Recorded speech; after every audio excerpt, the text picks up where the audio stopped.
Magaling. Ngayon mga bata ay may mga alituntunin ako ang ibibigay sa inyo.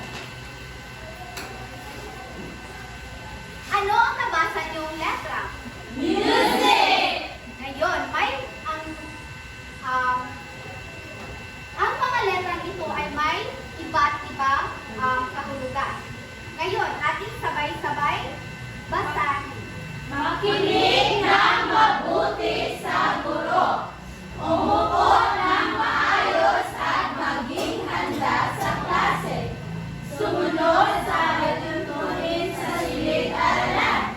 Igalang ang guro at kaklase. Clean as you go. Panatilihing malinis ang paligid. Maraming salamat mga bata. Naintindihan niyo ba ang aking mga alituntunin? Opo! Kaya sa isip niyo yan. Nagkaintindihan na tayo? Opo! Ngayon mga bata ay may mga larawan akong ipapakita sa inyo. Handa na ba kayo? Opo! Ang mga larawang ito ay may koneksyon sa ating pamagat ngayong hapon. Nagkakaintindihan ba? Opo! Ngayon, itaas lamang ang inyong mga kamay kung gusto ninyong sumagot. Sa unang larawan, ano ang inyong naobserbahan? Rina? Sa unang larawan po ang aking naobserbahan ay may dalawang batang babae naglalaro. Ang isa ay umakyat sa hangganan, umakyat sa puno gamit ang puno. Magaling, bigyan ninyo ng tatlong palakpak si Rina. At sa pangalawang larawan naman, alam niyo ba kung ano ito? Merla? Ang nakikita ko po sa larawan ay isang pakayo. Okay, magaling! Bigyan ninyo ng tatlong palakpak si Merla. Nakakakain na ba kayo ng ganito? Masarap ba? Mas sustansya ba? Magaling na sustansya itong prutas na ito at alam mo ba na nakakakinis ito ng balat? Wow! Magaling kaya kumain kayo ng maraming papaya. Alam niyo ba mga bata kung sino-sino ang mga bata ito kung ano ang kanilang mga pangalan? Hindi! Kaya hindi niyo alam sa hapong ito upang malaman ninyo kung ano ang nakakaloob na sa kwentong ito ay may babasahin si teacher, guro, LD ng isang kwento. Kaya naman, bigyan ninyo ng masigabong palakpakan. Magandang hapon mga bata. Magandang hapon po, guro. Kamusta kayo sa araw na ito? Mabuti naman po. Kaya naman ngayon, maaari bang makinig kayo lahat dahil may nabasahin akong kwento. Isang hapon, si Leron ay umakyat sa puno ng papaya para lumitas. Hawak niya ang kanyang gulong habang masaya umaamit ng lerang-lerang sa mga buko ng papaya. Biglang napunti ang sanga at siya'y nahulog. Dumaan si Neneng at nakita siyang nakahandusay sa dangkal. Ay naku, Leron, lagi ka na lang nahuhulog, sabi ni Neneng sa may hawak. Napangiti si Leron, kasi naaalala kita na wala si Neneng. Lumo ka talaga. Mula noon, tuwing nalulitas si Leron, kasama rin niya si Neneng. Hindi lang para tumulong, kundi para din bantayan ang kanyang puso. Ngayon mga bata, sa ating binasang kwento, sino-sino ang mga tauhan? Yes, Rina? Ang mga tauhan po ay sina Leron at Mili. Magaling, ang mga tauhan ay sina Leron at Miling. Base sa aking binasang kwento, ano kaya ang ating tatalakayin ngayon? Yes, Shirley? Ang tatalakay ko natin ngayon ay tungkol sa Leron. Tama, ang ating tatalakayin ngayon ay pinamagataang Leron, Leron,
magbibilang ako ng 3.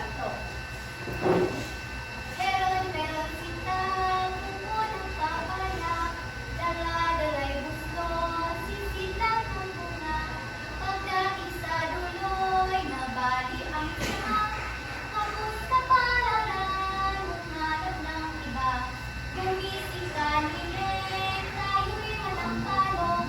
Dalhin mo ang gusto, sisilan ng ilong. Pagdating sa duloy, lalamba-lambalong. Kumapit ka nilen, mga ulong.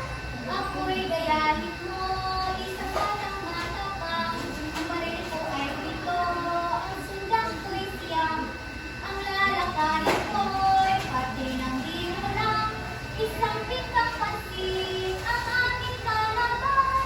Nakuha niyo ba mga bata? Opo! Ngayon, ating aawitin ng sabay-sabay. Magbilang ako ng 3, tapos kanta ko. 1, 2, 3. Merong sintang, buko ng papaya, dala-dala'y gusto, sisilan ng bunga. Pagdating sa duloy, nabali ang sanga. Kamusta paralan, humanap ng iba. Gumising ka nilen, tayo'y walang balo. Dalhin mo ang gusto, sisilan ng hinog. Pagdating sa duloy, lalamba-lamba yung. Kumapit ka nilen, baka ka mahulog. Ako'y gayahin mo, sanang matapang. Ang baril ko ay 7, ang sundan ko'y siyam. Ang lalakarin ko'y pati ng binulang. Isang pinggang pansin, ang aking kalaban.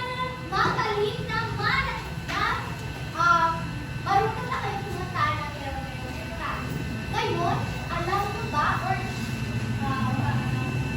bakit kaya napabilang ang Meron-Merong Sinta sa awiting bayan? May mga ideya ba kayo? Rina? Bakit sa tingin mo ang Meron-Merong Sinta ay napabilang sa awiting bayan? Ang Meron-Merong Sinta po ay napabilang sa awiting bayan dahil ito ay siniyas mismo sa ating liwanan. Ito ay masalalaan ginagawa ng mga bata. Magaling! Bigyan ninyo ng 3 palakpak si Rina. Ito naman sa banda. Ito. JR. Bakit sa tingin mo ang Merong-Merong Sinta ay napabilang sa awiting bayan? Ang tingin ko po, ang Merong-Merong Sinta ay napabilang sa awiting sa dahil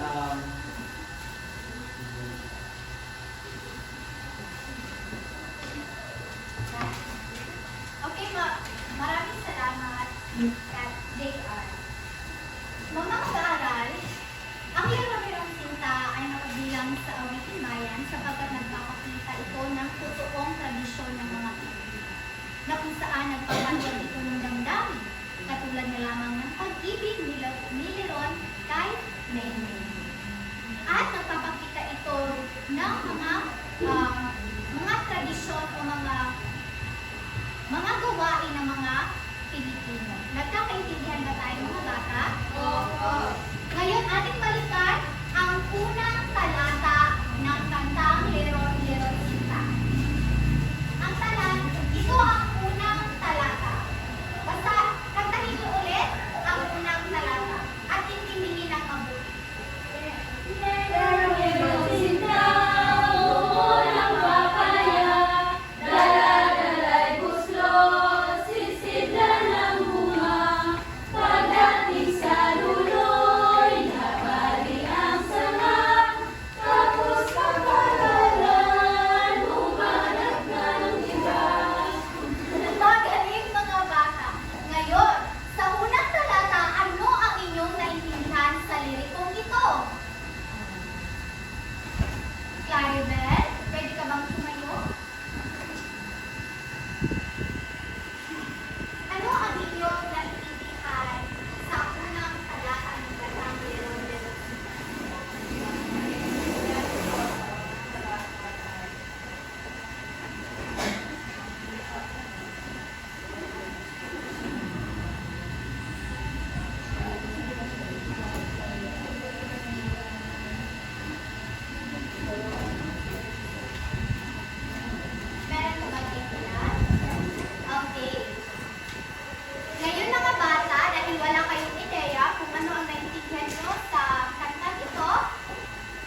para sa akin ang naintindihan ko base sa unang talata sa awit na meron sinta, ito ay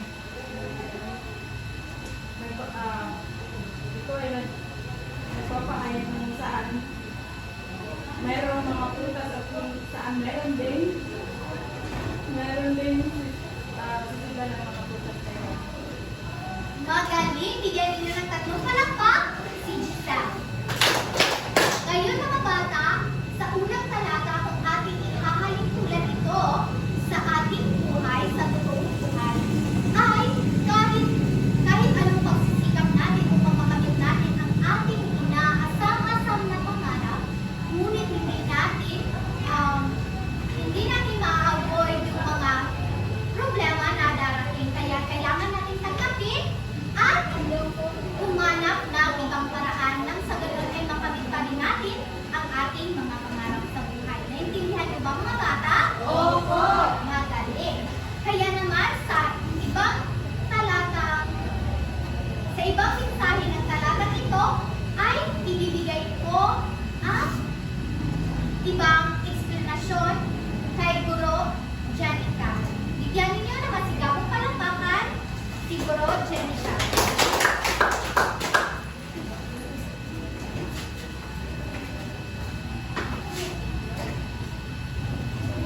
Magandang hapon mga bata. Magandang hapon po, Guro. Ngayon, ipagpatuloy natin ang talakay. Okay mga bata, sa kadalawang talata, ano ang iyong naiintindihan?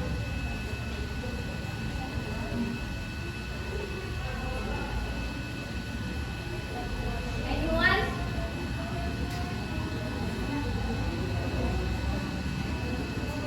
Rina?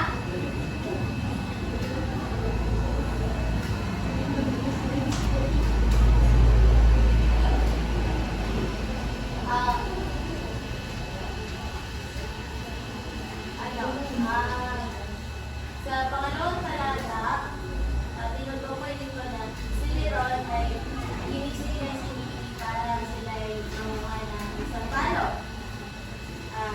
Sabi ni Leron daw ang gusto para sila ng napuntas na nila ang kukunin. Tapos, pakit na sila sa sa bola ng sampalo, kay dalag-dalag bayo. Kaya sabi ni Leron, kumapit ka nini, makakamu.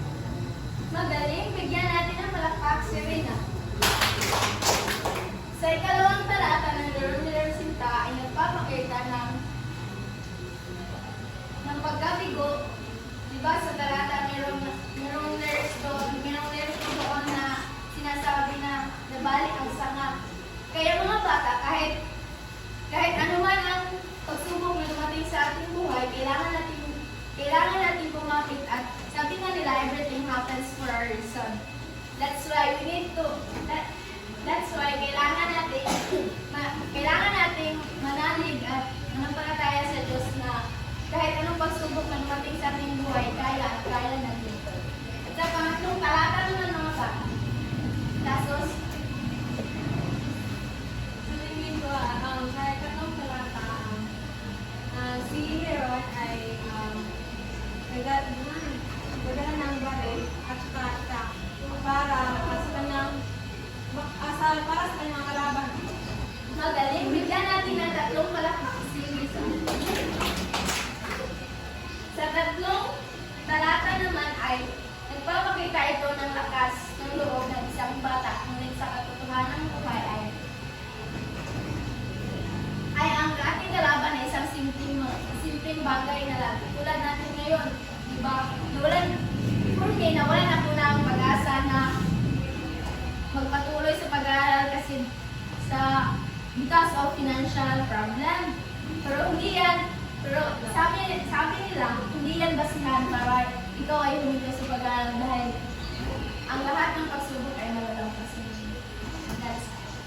Ngayon mga bata, bakit nga ba mahalaga ang mawiting bayan bilang isang bahagi ng kultura? Well, Walter, bakit nga ba mahalaga ang mawiting bayan bilang isang bahagi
may gulo. Gumawa ng sariling kilos o aksyon habang inaawit ng kantang Meron Meron Sinta. Pero bago yan, may ipapakita muna akong criteria na dapat ninyong sundin.